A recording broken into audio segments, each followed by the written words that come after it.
નમસ્કાર, news of Gandhinagar daily headlines today. Kashmir લદ્દાખમાં સિઝનની પહેલી હિમવર્ષા, પહાડો પર બરફની ચાદર છવાઈ.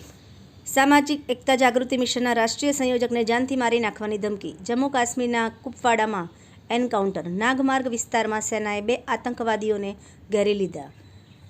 રાશનની દુકાન હવે બનશે ન્યુટ્રિશિયન હબ. GNLU ખાતે સસ્તા અનાજની દુકાનોને જનપોષણ કેન્દ્રમાં રૂપાંતરિત કરવાના પાયલોટ પ્રોજેક્ટની તાલીમનો પ્રારંભ.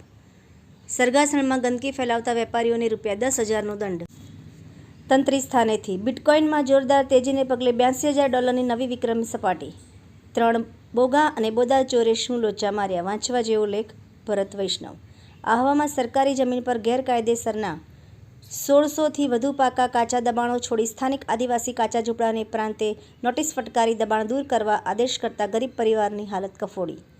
શ્રી મુંબઈ જૈન સંઘ સંગઠન દ્વારા મુંબઈના જૈન સંઘોનું વિરાટ સંઘ મિલન સફળતાપૂર્વક સંપન્ન. એનોજી સાહિત્ય સરિતા ગ્રુપ વિષય તુલસી વિવાહ.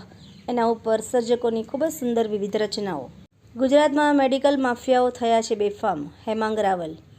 13 નવેમ્બર વિશ્વ દયા દિવસ.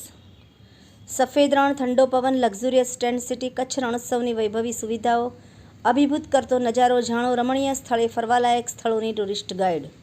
રાજ્યપાલ શ્રી આચાર્ય દેવવ્રતજીએ વડતાલ ખાતે ગો મહિમા દર્શન પ્રદર્શનની મુલાકાત લઈ પ્રાકૃતિક ખેતી કરવા માટે પ્રોત્સાહન પૂરું પાડ્યું. સાપુતારા ટેબલ પોઈન્ટ પર શૌચાલયમાં પ્રવાસીઓ પાસેથી ઉગાડી લૂંટ. કરોડરજ્જુ તથા મગજની શ્રેષ્ઠ સારવાર આપતું સરનામું એટલે સવા આયુષ્ય હોસ્પિટલ. અમદાવાદ શહેરમાં માર્ગ અકસ્માતો ઘટાડવા અમલી કરેલા ખાસ એક્શન પ્લાનથી 10 મહિનામાં 90 માનવ જીવન બચાવવામાં મળી સફળતા. દુબઈ ખાતે જલારામ જયંતી ઉજવણી કરાઈ. 2000 લોકોએ મહાપ્રસાદનો લાભ લીધો. આભાર. મીનાક્ષી રાવલ, ગાંધીનગર. ન્યૂઝ ઓફ ગાંધીનગર દૈનિક જન ફરિયાદ ન્યૂઝ.